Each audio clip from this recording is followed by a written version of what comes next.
Hi வீவோஸ், நாளைக்கான எபிசோடில் என்ன நடக்கலாம்னு சொல்லிட்டு பார்க்கலாம். வீடியோக்குள்ளே போகிறதுக்கு முன்னாடி நம்ம சேனலில் லைக் அண்ட் சப்ஸ்கிரைப் பண்ணிவிட்டு கொஞ்சம் சப்போர்ட் பண்ணுங்கள். வாங்க இப்போ வீடியோக்குள்ளே போகலாம். எபிசோட் ரொம்பவே பரபரப்பாக போய்கிட்டு இருக்கு. நம்ம ககன் பூமிக்கு ரொம்பவே தேங்க்ஸ் சொல்கிறதுக்காக அவங்க அம்மாவோட கொலுசை எடுத்துகிட்டு போய் அவங்க கிட்ட கொடுக்கலாம் அப்படின்னு சொல்லிட்டு வராங்க. அப்போது நம்ம பூமிக்கு ஃபோன் பண்ணி சொல்கிறாங்க, பூமி நான் உன்னை மீட் பண்ணணும் அப்படிங்கிற மாதிரி சொல்லி. இதை கேட்டதுமே பூமி ரொம்ப சந்தோஷப்படுறாங்க. மாமா நீங்களே என்னை மீட் பண்ண போகிறீங்க, இவ்வளோ நாளாக என் மேலே எரிஞ்சு விழுந்துட்டு இருந்தீங்க, சரி நீங்களாம் கூப்பிட்றீங்க நான் வரேன் அப்படின்னு சொல்லிட்டு நம்ம பூமியும் ரொம்ப ஆசையாக வந்து நிற்கிறாங்க. அப்போ நம்ம ககன் வந்து காரில் வராங்க. பூமி உள்ளே ஏறு அப்படின்னு சொல்லிட்டு பூமியை காரில் ஏற்றுறாங்க. அப்போது நம்ம ககன் வந்து அவங்க அம்மாவோட சலங்க கொலுசை பூமி கையில் கொடுக்குறாங்க. இதை பார்த்துட்டுமே நம்ம பூமி ரொம்பவே எமோஷ்னல் ஆயிடுறாங்க. மாமா உங்களுக்கு எப்படி இந்த கொலுசு கிடைச்சது அப்படிங்கிற மாதிரி கேட்க, அதுக்கு ககன் சொல்கிறாங்க, நீ தான் வீட்டில் விட்டுட்டு போயிட்டே அப்படிங்கிற மாதிரி சொல்ல. இது கேட்டதுமே நம்ம பூமி வந்து ரொம்ப சந்தோஷப்படுறாங்க. நான் இப்போ தான் நினச்சிட்டு இருந்தேன் அந்த கொலுசு நம்ம எங்கே வச்சோன்னு தெரியல அப்படின்னு சொல்லிட்டு, பரவாயில்லையே நான் மனசில் நினச்சது நீங்கள் கரெக்டாக எடுத்துகிட்டு வந்து கொடுத்துட்டீங்க அப்படின்னு சொல்லிட்டு நம்ம பூமி ககன் கிட்ட சொல்லிக்கிட்டு இருக்காங்க. இந்த சைடு நம்ம ககன் வந்து ஒரு விஷயத்த நினச்சி பார்த்துட்டு இருப்பாங்க. நம்ம பூரி இருக்காங்க இல்லையா, அவங்க வந்து துருவா கூட ஒரு ஹோட்டலில் பேசிகிட்டு இருப்பாங்க. அப்போ நம்ம பூமி வந்து பூரியை மிரட்டுவாங்க. இங்கே பாரு பூரி, கல்யாணம் ஆனதுக்கப்புறம் தான் நீ இப்படிலாம் வெளியில் வந்து பேசணும், இந்த மாதிரிலாம் யாரும் தெரியாதவங்க கூடலாம் பேசக்கூடாது அப்படின்னு சொல்லிட்டு மிரட்டியிருப்பாங்க. இதை நம்ம ககன் பார்த்துட்டு பூமி எந்த அளவுக்கு பூரி மேலே அக்கறையாக இருந்திருக்கா, அவள் பூரியோட நல்லதுக்காக தான் இதெல்லாம் பண்ணியிருக்கா அப்படின்னு சொல்லிட்டு பூமியை பற்றி நம்ம ககன் வந்து புரிஞ்சுப்பாங்க. அதனால தான் பூமிக்கு தேங்க்ஸ் சொல்கிறதுக்காக வந்திருப்பாங்க. நம்ம ககனும் பூமி கிட்ட சொல்லுவாங்க, உனக்கு ரொம்பவே தேங்க்ஸ், பூரி மேலே நீ ரொம்பவே அக்கறையாக இருக்க, அதை புரிஞ்சுக்காம நான் தான் உன்னை தப்பாக புரிஞ்சுக்கிட்டேன் அப்படிங்கிற மாதிரி சொல்லுவாங்க. கடைசியில் நம்ம ககன் வந்து பூமியை புரிஞ்சுக்க பூமி ரொம்ப சந்தோஷத்தில் இருப்பாங்க.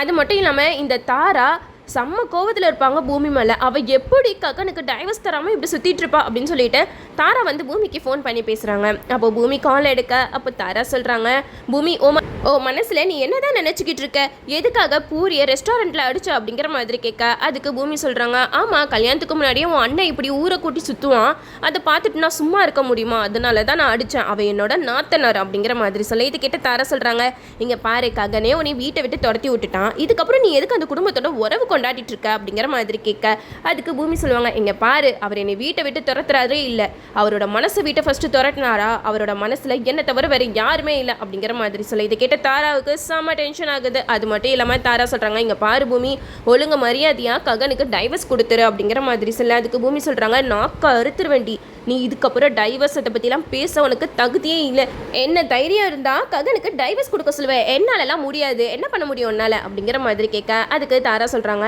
இங்கே பாரு நான் நினச்ச மாதிரி நீ டைவர்ஸ் கொடு, அது மட்டும் இல்லாமல் நான் ககனை கல்யாணம் பண்ணிக்கணும் அப்படிங்கிற மாதிரி சொல்லிது. இது கேட்ட பூமி வந்து சிரிக்கிறாங்க, இங்கே பாரு அது உன் கடவுளை கூட நினைக்காது, இதுக்கப்புறம் ககனை கல்யாணம் பண்ணிப்பேன்னு வார்த்தையால் கூட நீ சொல்லக்கூடாது, அப்படி சொன்ன உன்னைய சாவடிச்சிருவேண்டி அப்படின்னு சொல்லிட்டு நம்ம பூமி செம்மையாக பேசுகிறாங்க. இதை கேட்டதுமே நம்ம தாரா செம்ம டென்ஷன் ஆக்குறாங்க. துருவி கிட்ட சொல்கிறாங்க, அண்ணா நீங்கள் சொன்னது கரெக்டு தான், அந்த பூமி லேஸ்பட்ட ஆள் கிடையாது, ரொம்ப மோசமானவளாக இருப்பா போல அப்படின்னு சொல்லிட்டு தாரா சொல்லிக்கிட்டு இருக்க. அப்போ தான் தாரா சொல்கிறாங்க, என்ன நடந்தாலும் சரி ககனை நான் கல்யாணம் பண்ணியே ஆவேன் அப்படின்னு சொல்லிட்டு அவங்க ஒரே உறுதியாக இருக்காங்க. அப்போ தான் சாரதா ககன் கிட்ட சொல்கிறாங்க, இங்கே பாரு ககன், தாரா நல்லவ கிடையாது, எனக்கு என்னமோ தாரா மேலே சந்தேகமாக இருக்குது, துருவை கூட ஒரு பக்கத்தில் எடுத்துக்கலாம், ஆனால் எனக்கு தாராவோட கேரக்டர் சுத்தமாக பிடிக்கல அப்படிங்கிற மாதிரி சொல்ல. இது கேட்டதுமே ககன் சொல்கிறாங்க, சரிம்மா நான் வந்து தாராவை கல்யாணம் பண்ணிக்கல, நான் பூரிக்காக தான் தாராவை கல்யாணம் பண்ணிக்கிறேன்னு சொன்னேன், ஆனால் என் மனசு ஃபுல்லாக பூமி தான் இருக்கா அப்படிங்கிற மாதிரி சொல்ல. இதை கேட்டதுமே நம்ம சாரதா ரொம்பவே சந்தோஷப்படுறாங்க. இந்த விஷயத்தை எப்படியாவது பூமி கிட்ட சொல்லணும் அப்படின்னு சொல்லிட்டு பூமிக்கு ஃபோன் பண்ணி சொல்கிறாங்க, பூமி ககன் வந்து தாராவை கல்யாணம் பண்ணிக்க மாட்டேன்னு சொல்லிட்டான் அப்படிங்கிற மாதிரி சொல்லி. இதை கேட்டால் பூமி வந்து ரொம்பவே சந்தோஷத்தில் குதிக்கிறாங்க. அது மட்டும் இல்லாமல் நம்ம சாரதா சொல்கிறாங்க, இங்கே பாரு பூமியோ, ககன் மனசில் எப்போவுமே நீ தான் இருக்க, அதை யாராலையுமே மாற்ற முடியாது அப்படிங்கிற மாதிரி சொல்லுவாங்க. இதை கேட்டதுமே நம்ம பூமிக்கு சந்தோஷம் தாங்க முடியல. அது மட்டும் இல்லாமல் நம்ம பூமியோட டான்ஸ் அகாடமிக்கு ஏதோ ஒரு ப்ரோக்ராம் இருக்கும், அந்த ப்ரோக்ராமுக்கு சுனந்தா தேவி வருவாங்க. அவங்க வந்து சோபா சந்திராவோட பழைய ஃப்ரெண்டாக, அவங்க பூமிக்கிட்ட ரொம்பவே நல்ல விதமாக சொல்லிக்கிட்டு இருப்பாங்க, நீ ரொம்பவே சூப்பராக அகாடமி நடத்திட்டு இருக்க, அது மட்டும் இல்லாமல் உன்னோட டான்ஸ் எல்லாம் சொல்லவே தேவையில்லை அப்படி இப்படின்னு சொல்லிட்டு பூமியை புகழ்ந்து பேசிக்கிட்டு இருப்பாங்க. அப்போ பூமி சொல்லுவாங்க, நான் சோபா சந்திராவோட பொண்ணு இல்லை, அவங்களோட இது எனக்கும் இருக்கும்ல அப்படிங்கிற மாதிரி சொல்லி. இதை கேட்டதுமே அவங்க ஒரு மாதிரி ஆகிட்டு கீழே இறங்கி போயிடுவாங்க.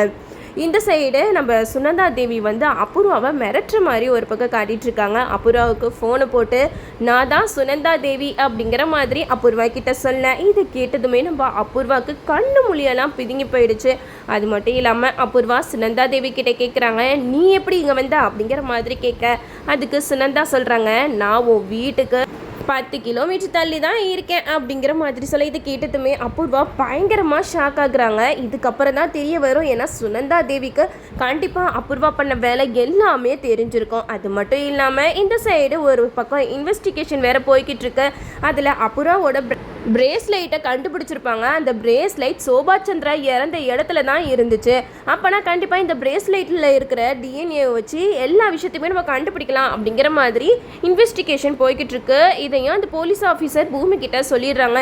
நம்ம பூமி ரொம்ப சந்தோஷத்தில் இருக்காங்க, ஆனால் இந்த விஷயம் அபூர்வாவுக்கு தெரியக்கூடாது. ஒருவேளை அபூர்வாவுக்கு தெரிய வந்துச்சுன்னா கண்டிப்பாக அந்த இன்ஸ்பெக்டரை என்ன வேணாலும் செய்வா. ஏற்கனவே அந்த இன்ஸ்பெக்டரை கொல்ற அளவுக்கு போயிட்டா. இதுக்கப்புறமும் நம்ம சும்மா இருக்கக்கூடாது, அபூர்வாவுக்கு தெரியாத மாதிரி பார்த்துக்கணும் அப்படிங்கிற மாதிரி பூமி நினச்சிக்கிட்டு இருக்க. இந்த சைடு நம்ம அபூர்வா நட்சத்திரா 2 பேருமே பூமியவே ஃபாலோ பண்ணிக்கிட்டு இருக்காங்க.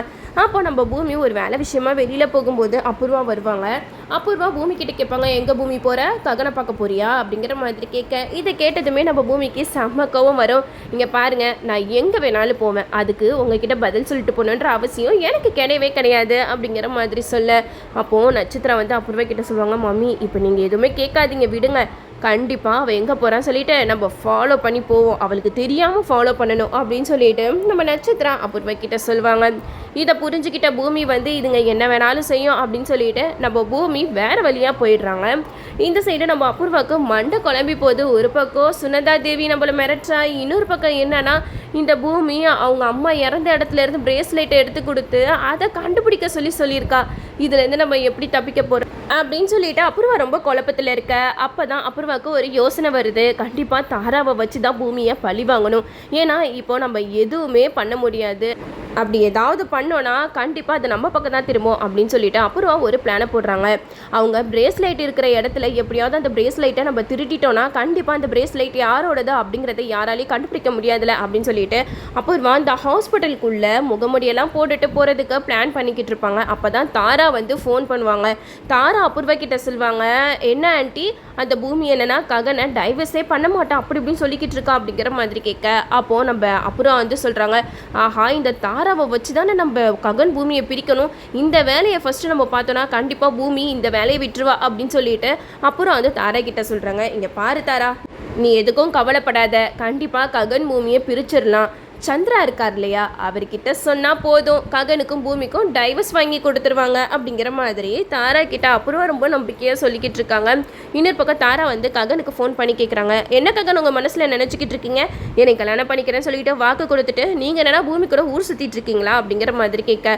அப்போ ககனுக்கு என்ன சொல்கிறதுனே தெரியாது. அது மட்டும் இல்லாமல் தாரா சொல்லுவாங்க, இங்கே பாருங்கள், நீங்கள் என்னை கல்யாணம் பண்ணிக்கிறேன்னு சம்மதம் சொன்னதுக்கு அப்புறம் தான் எங்கள் அண்ணன் பூரியை கல்யாணம் பண்ணிக்க சம்மதிச்சாரு.